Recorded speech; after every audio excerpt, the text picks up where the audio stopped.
નમસ્કાર વિદ્યાર્થી મિત્રો, પ્રેમધારા શિશુવિહાર એન્ડ હાઈસ્કૂલ તરફથી હું પટેલ અશોક આપ સૌનું હાર્દિક સ્વાગત કરું. વિદ્યાર્થી મિત્રો, આજે આપણે ધોરણ 11 કોમર્સમાં એકાઉન્ટન્સી વિષયમાં એટલે કે નામાના મૂળ તત્વોમાં ચેપ્ટર નંબર 4 આમ નોંધનો અભ્યાસ કરીશું. તો વિદ્યાર્થી મિત્રો, છેલ્લે આપણે પ્રકરણ નંબર 2નો અભ્યાસ કર્યો એટલે કે વ્યવહારોની દ્વિઅસર અને ખાતાના પ્રકાર.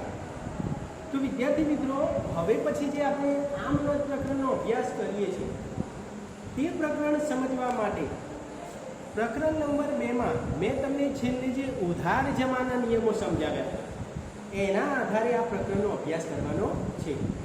જો આપણને ઉધાર જમાના નિયમો વિશે સારો ખ્યાલ હોય તો આમ નોંધ પ્રકરણ તમને સરળતાથી આપે. આમ નોંધ પ્રકરણ એ આપણા એકાઉન્ટન્સીનો વિદ્યાર્થી મિત્રો પાયો છે. જો આપણને આમ નોંધ આવડે તો એના આધારે એના પછી જે પણ પ્રકરણ આવવાના તે તમને સરળતાથી સમજાશે.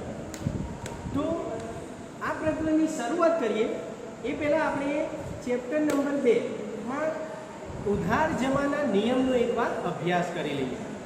તો વિદ્યાર્થી મિત્રો, આપણે જાણીએ છીએ ઉધાર જમાના નિયમો. તો ઉધાર જમાના મુખ્ય 3 નિયમો છે. તો આપણો પહેલો નિયમ હતો વ્યક્તિ ખાતાનો નિયમ. તો વ્યક્તિ ખાતાનો નિયમ શું હતો એ આપણે જાણીએ છીએ. એટલે જ્યારે પણ વિદ્યાર્થી મિત્રો આપણે આમ નોંધ કરવાની થશે ત્યારે ખાસ આ 3 નિયમો આધારે જ કરવાની થશે. તો વ્યક્તિ ખાતાનો નિયમ આપણે જાણીએ છીએ. જો કોઈ વ્યક્તિ લાભ લેનાર હોય તો એ વ્યક્તિ ખાતું ઉધાર કરો અને જે વ્યક્તિ લાભ આપનાર હોય એ વ્યક્તિનું ખાતું જમા કરો. તો આ વિદ્યાર્થી મિત્રો થયો વ્યક્તિ ખાતાનો નિયમ. ફરી એકવાર, જ્યારે પણ તમે કોઈ વ્યક્તિને લાભ આપો છો એટલે વિદ્યાર્થી મિત્રો તમારું ખાતું જમા થાય અને જે વ્યક્તિ સામે લાભ લે છે એ ખાતું ઉધાર થાય. આ થયો વ્યક્તિ ખાતાનો નિયમ અને એમાં ઘણા બધા મેં તમને ઉદાહરણ સમજાવેલા છે. એ જ વ્યવહારો વિદ્યાર્થી મિત્રો તમારે આમ નોંધમાં ભણવાના રહે છે. ત્યારબાદ બીજો નિયમ હતો આપણો માલ મિલકત ખાતાનો નિયમ. તો માલ મિલકત ખાતાના નિયમમાં વિદ્યાર્થી મિત્રો, જો તમારા ધંધામાં એટલે કે તમારી પાસે કોઈ વસ્તુ કે મિલકત, વસ્તુ માટે અહીંયા વિદ્યાર્થી મિત્રો એકાઉન્ટન્સીમાં માલ શબ્દ વપરાય અને મિલકત એટલે તમારી પાસે જે જમીન, મકાન, યંત્રો, ફર્નિચર, વાહન એ કોઈ પણ વસ્તુ હોય એના માટે ચોક્કસ પ્રોપર નામ હોય એ મિલકતનું નામ. એટલે કે માલ મિલકત ખાતાના નિયમમાં એવું છે, જો તમારા ધંધામાં કે તમારી પાસે માલ કે મિલકત આવતું હોય એટલે તમારી પાસે જે પણ કંઈ આવે એટલે કે આવે તો ઉધાર અને જાય તો જમા. જો તમારી પાસે કંઈ આવે છે તો એ ઉધાર કરો એ ખાતું અને તમારી પાસેથી જે જાય છે કંઈ જાય છે એ ખાતું જમા કરો. તો આ થયો વિદ્યાર્થી મિત્રો માલ મિલકત ખાતાનો નિયમ. અને છેલ્લો નિયમ હતો ઉપજ ખર્ચ ખાતાનો નિયમ. તો વિદ્યાર્થી મિત્રો, તમારા ધંધામાં એટલે કે જો તમારા ધંધામાં કોઈ ખર્ચ કે નુકસાન થાય વિદ્યાર્થી મિત્રો, તો ખર્ચ ખાતું કે નુકસાન ખાતું ઉધાર કરો અને જો તમારા ધંધામાં લાભ કે ઉપજ થતી હોય તો એ ખાતું જમા કરો. તો આ થયો વિદ્યાર્થી મિત્રો ઉપજ ખર્ચ ખાતાનો નિયમ. તો બસ વિદ્યાર્થી મિત્રો, આ 3 નિયમના આધારે જ આ પ્રકરણ ભણવાનું છે આમ નોંધ. તો હવે આપણે આ પ્રકરણની શરૂઆત કરીએ. તો સૌ પ્રથમ તો આમ નોંધ કોને કહેવાય? તો પહેલાં ભણીશું આમ નોંધનો અર્થ, આમ નોંધની વ્યાખ્યા. તો અહીંયા મેં વ્યાખ્યા દર્શાવેલ છે વિદ્યાર્થી મિત્રો. આમ નોંધ એ નામાનો એવો ચોપડો છે કે જેમાં બધા જ આર્થિક વ્યવહારો સૌ પ્રથમ વખત તારીખ અનુસાર ક્રમમાં નોંધવામાં આવે છે તથા દરેક વ્યવહારને ટૂંકી સમજ આપવામાં આવે છે. આને કહેવાય વિદ્યાર્થી મિત્રો આમ નોંધ. ફરી એકવાર, આમ નોંધ વિદ્યાર્થી મિત્રો એક ચોપડો છે. કેવો ચોપડો વિદ્યાર્થી મિત્રો? તો આમ નોંધમાં બધા જ પ્રકારના આર્થિક વ્યવહારો નોંધવામાં આવે. બધા જ પ્રકારના વિદ્યાર્થી મિત્રો એટલા માટે કે આ એક જનરલ ચોપડો કહેવાય. જેમાં તમે ધંધામાં કોઈ ખરીદી કરી હોય, કોઈ વેચાણ કર્યું હોય, તમે કોઈ ખર્ચા કર્યા હોય, તમારી કોઈ આવક જોઈએ, બધા જ પ્રકારના આર્થિક વ્યવહારો જેમાં પૈસાની લેવડ દેવડ થતી હોય એ બધા જ વ્યવહારો નોંધાતા હોવાથી એને આર્થિક વ્યવહાર કહેવાય. આ બધા જ આર્થિક વ્યવહારો સૌ પ્રથમ વખત એટલે કે પહેલી જ વખત આ ચોપડામાં નોંધાય. અને આ બધા જ વ્યવહારને તારીખ અનુસાર નોંધવાના હોય વિદ્યાર્થી મિત્રો, ક્રમમાં નોંધવાના હોય. પહેલી તારીખે જે વ્યવહાર થયો એના પછીનો વ્યવહાર જો બીજી તારીખનો હોય તો એના પછી બીજી તારીખ આપવી, એના પછી ત્રીજીનો વ્યવહાર હોય તો ત્રીજી તારીખ આપવી. આ રીતે ક્રમમાં નોંધવાનો. અને કયો વ્યવહાર છે, શેને લગતો વ્યવહાર છે, તે દરેક વ્યવહારની ટૂંકી સમજ આપવામાં આવે તેને વિદ્યાર્થી મિત્રો આમનોંધ કહેવામાં આવે છે. તો આ તમારી વિદ્યાર્થી મિત્રો આમનોંધની વ્યાખ્યા. તેના પછીના કેટલાક જનરલ મુદ્દા છે એ હું તમને મોઢે સમજાવી દઉં છું. તો વ્યાખ્યા પછીનો બીજો મુદ્દો આપણે સમજવાનો છે. આમનોંધને વિદ્યાર્થી મિત્રો નામાનો પાયાનો ચોપડો, મૂળભૂત ચોપડો કે બુનિયાદી ચોપડો કહેવામાં આવે છે. એટલે કે વિદ્યાર્થી મિત્રો આમનોંધના બધા જ આર્થિક વ્યવહારો સૌ પ્રથમ વખત જે ચોપડામાં નોંધવામાં આવે એ ચોપડો એટલે આમનોંધ. એટલા જ માટે એને મૂળભૂત ચોપડો, પાયાનો ચોપડો કે બુનિયાદી ચોપડો કહેવામાં આવે છે. આપણને વિદ્યાર્થી મિત્રો ખબર છે કે જ્યારે પણ આપણે આપણું મકાન બનાવીએ છીએ ત્યારે એનો પાયો મજબૂત હોય વિદ્યાર્થી મિત્રો. જો એનો પાયો મજબૂત ના હોય અને તમે તમારું મકાન તૈયાર કરો, તેમાં ગમે તેટલું તમે શણગારો, ગમે તેટલું સારું ફર્નિચર મકાનમાં અંદર કરો, અંદર સારો એવો કલર કરો, સારી એવી ડિઝાઇનો તમે રાખો, તો પણ એ મકાન નકામું નીવડે છે. કારણ કે તેનો પાયો મજબૂત નથી, તો એ વધુ વર્ષો સુધી ચાલી શકતો નહીં. એ જ રીતે વિદ્યાર્થી મિત્રો આપણા ધંધામાં જો આપણે બધા જ આમ એકાઉન્ટ વિશે સારી સમજ મેળવવી હોય તો આમનોંધ વિશે સારી સમજ મેળવવી જરૂરી છે. અને એટલા જ માટે એને પાયાનો, મૂળભૂત કે બુનિયાદી ચોપડો કહેવામાં આવે છે. તેના પછીનો વિદ્યાર્થી મિત્રો ત્રીજો મુદ્દો છે જનરલ ફ્રેન્ચ શબ્દ, એટલે કે ફ્રેન્ચ ભાષાની વાત છે વિદ્યાર્થી મિત્રો. તો ફ્રેન્ચ શબ્દ અહીંયા મેં દર્શાવે છે JOUR. આ શબ્દ વિદ્યાર્થી મિત્રો ફ્રેન્ચ શબ્દ છે, જેનો આપણે ગુજરાતી અર્થ કરીએ તો દિવસ થાય. જર આમ પરીક્ષામાં પૂછી શકાય વિદ્યાર્થી મિત્રો, જર એટલે દિવસ. અને આના ઉપરથી એક નવો શબ્દ બન્યો જેને કહેવાય જનરલ. આ શબ્દ પણ વિદ્યાર્થી મિત્રો જાણો છો, જનરલ, જે પણ તમે એક શબ્દ પણ અહીંયા જોઈ શકો છો. અને જેનો અર્થ થાય, ગુજરાતી અર્થ થાય ધંધાના દૈનિક વ્યવહારોની નોંધ કરવી. દૈનિક એટલે રોજે રોજના વ્યવહારો જે ચોપડામાં નોંધવામાં આવે એને જનરલ ચોપડો કહેવામાં આવે છે, આમનોંધ કહેવામાં આવે. આપણો અંગ્રેજી શબ્દ છે વિદ્યાર્થી મિત્રો, આમનોંધ એટલે જ જનરલ વિદ્યાર્થી મિત્રો, અને જનરલ એટલે જ આમનોંધ અંગ્રેજી શબ્દ છે. ફ્રેન્ચ જળ શબ્દ ઉપરથી મળી આવ્યો. જર એટલે દિવસ અને એના ઉપરથી આખો શબ્દ તૈયાર થયો જનરલ, એટલે કે સામાન્ય ચોપડો. અને આ બધા જ વ્યવહારો રોજે રોજ નોંધાતા હોય એને દૈનિક વ્યવહારનો પણ ચોપડો કહેવામાં આવે છે. એના પછીનો મુદ્દો વિદ્યાર્થી મિત્રો અંગ્રેજી શબ્દ એટલે કે જનરલ મૂળ લેટિન ભાષાનો શબ્દ છે. લેટિન પણ વિદ્યાર્થી મિત્રો એક ભાષા છે. ખરેખર જર જે શબ્દ છે તે ફ્રેન્ચ ભાષાનો શબ્દ છે અને જનરલ જે અંગ્રેજી શબ્દ છે તે લેટિન ભાષાનો વિદ્યાર્થી મિત્રો શબ્દ છે. એટલે ખરેખર એનો અર્થ થાય ડાયરી. આપણી પાસે જે આપણે આપણા પર્સમાં નાની એવી ડાયરી રાખીએ છીએ વિદ્યાર્થી મિત્રો, એવો અર્થ થાય. એટલે કે જનરલ એટલે ડાયરી. તો આ બધા મુદ્દા ખાસ છે. એના પછીનો વિદ્યાર્થી મિત્રો એક અગત્યનો મુદ્દો છે, કોઈ પણ આર્થિક વ્યવહારની સૌ પ્રથમ વખત કાચી નોંધ રાખવામાં આવે છે, જેને ટાંચણ કે ટિપ્પણ કહેવામાં આવે.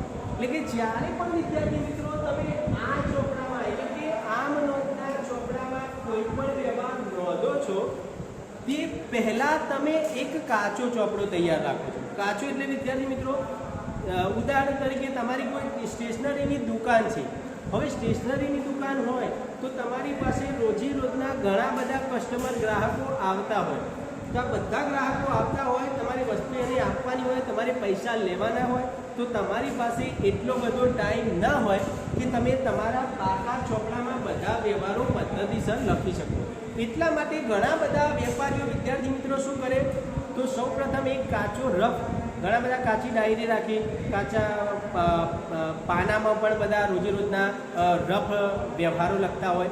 અને પછી એમને આખા દિવસ દરમિયાન જ્યારે સમય મળે ત્યારે આ આમનોંધના ચોપડામાં પદ્ધતિસર એ વ્યવહારો નોંધે છે.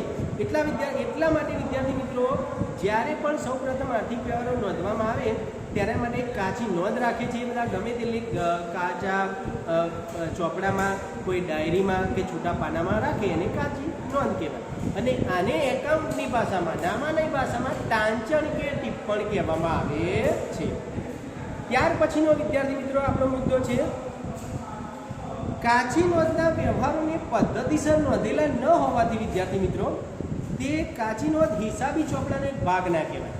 કાચી નોંધ એટલે વિદ્યાર્થી મિત્રો મેં આમ નોંધમાં લખ્યા પહેલા વ્યવહારો જે કોઈ કાચા ચોપડામાં, કોઈ ડાયરીમાં કે છૂટા પાનામાં બધા વ્યવહાર નોંધ્યા હોય તો એને કાચી નોંધ કહેવાય. એટલા માટે એ હિસાબી વ્યવહારનો, હિસાબી પદ્ધતિ પ્રમાણે તે હિસાબી વ્યવહારનો એક ભાગ ગણી શકાય નહીં. તો વિદ્યાર્થી મિત્રો આ થયા આમ નોંધના અગત્યના મુદ્દા અને આના આધારે હવે આપણે આગળ વધીએ. હવે પછીનો મુદ્દો છે વિદ્યાર્થી મિત્રો આમ નોંધનો નમૂનો. એટલે કે જ્યારે પણ તમારે વ્યવહારો વિદ્યાર્થી મિત્રો આવશે તો આ ચેપ્ટરમાં તમારે દાખલો કઈ રીતે ગણવાનો હોય તો એ દાખલો કરવા માટે એનું અલગ આ રીતે ફોર્મેટ તૈયાર કરવાનું હોય ચોપડામાં. તો આ એક એનો નમૂનો છે. તમને વ્યવહારો ક્રમ પ્રમાણે આપેલા હશે. તમે ચોપડીમાં કોઈ ઉદાહરણ જોઈ શકો છો.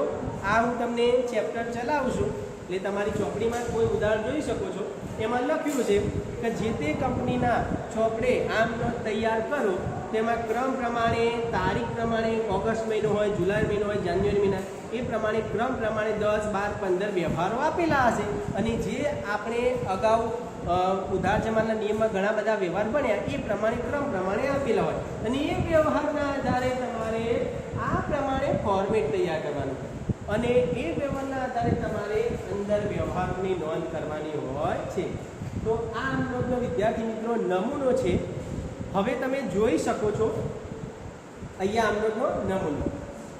તો જ્યારે પણ તમારે આમ નોંધ તૈયાર કરવાની હોય તો દાખલામાં જે વ્યવહાર આપ્યા હોય એમાં હેડિંગમાં લખેલું હોય કે ભાઈ જે તે વ્યક્તિના ચોપડે આમ નોંધ તૈયાર કરો. એટલે હેડિંગમાં જે તે કંપનીનું, કોઈ વ્યક્તિનું નામ હોય તો એ વ્યક્તિનું તમારે ફરજિયાત નામ લખવાનું હોય.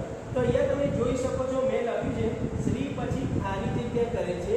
તો આ નમૂનો છે વિદ્યાર્થી મિત્રો. એટલા માટે જ્યારે પણ કોઈ વ્યક્તિના ચોપડે તમે આમ નોંધ તૈયાર કરો ત્યારે તમારે લખવાનું. દાખલા તરીકે શ્રી અશોકભાઈના ચોપડે આમ નોંધ, શ્રી મહેશભાઈના ચોપડે આમ નોંધ, શ્રી હાર્દિકભાઈના ચોપડે આમ નોંધ.